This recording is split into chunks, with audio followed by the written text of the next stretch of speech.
उनके पति के गलत आचरणों के बारे में पता लगा तो बहुत दुख हुआ, स्वयं को खत्म करने की भी। हम आपसे प्रार्थना करते हैं सबसे, आज कोई पवित्र नहीं है। 100 में अगर 1% की बात आवे तो उसमें भी हमें संशय रहेगा। ना बच्चा पवित्र है ना बच्ची पवित्र है। ईमानदारी से सुन लो, अगर तुम्हें अपने पति की गलती समझ में आई तो लौट के अपनी गलती देख लो।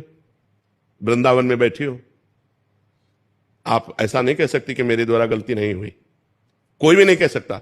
इसलिए मुझे लगता है समस्या को सुलझाओ। हाँ, अगर गलती एक दूसरे की समझ में आ जाए तो आगे से गलती ना करो और संशय मत करो, प्यार बढ़ाओ। आप अपना इतना प्यार बढ़ाओ कि पीछे की गलतियां सब ढक जाएं। अगर एक दूसरे की टांग खींचोगे तो तुम्हारा जीवन संकटपूर्ण हो जाएगा, पक्की बात समझ लो। ये हम इसलिए कह रहे हैं ना कि आज का जो वातावरण चल रहा है उसमें अगर ये सोचो कि सती साध्वी पवित्र मिलना तो होगा कोई भाई, पर वही से है दीपक लेके खोजना है, नहीं मुश्किल ही मिलेगा। और कोई बाल ब्रह्मचारी पति कि जब तक ब्याह नहीं हुआ तब तक वो कोई गलत आचरण मिलना मुश्किल ही है। छोटे छोटे बच्चे हैं 12-13 वर्ष के, वास्तव में उनके शिकार हो गए।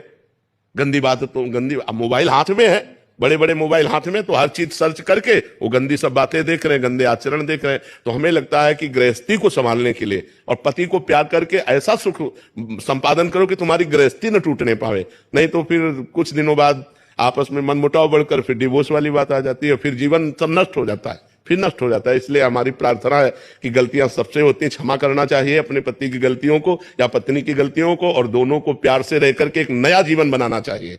पूर्व के जीवन में मिट्टी डालो, जब से तुमने हाथ मिलाया तब से पवित्र जीवन करो। ना तुम किसी और पुरुष की तरफ देखो, ना वो किसी और स्त्री की तरफ देखो, दोनों मिलकर जीवन निर्वाह करो, तब तो चल जाएगा।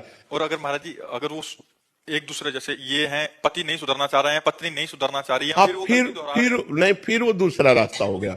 अगर नहीं सुधारना चाहते तो पहले सुधारने की चेष्टा करनी चाहिए, उसको प्यार देना चाहिए, फिर भी नहीं सुधर रहा है तो फिर रास्ता दूसरा हो जाता है। फिर तो जो मान लो जब तुम्हारी रति ही नहीं है हमारे प्रति और तुम्हारा दूसरा ही मार्ग है तो फिर संबंध विच्छेद करके अपने जीवन की नई धारा चलानी चाहिए। अगर नहीं सुधरना चाहता, लेकिन अगर पीछे किया है और सुधर के चल रहा है तो अब तो सपोर्ट करना चाहिए और पूरा सपोर्ट करना चाहिए। किसी भी तरह उसको याद भी न दिलानी चाहिए कि आप गलत थे।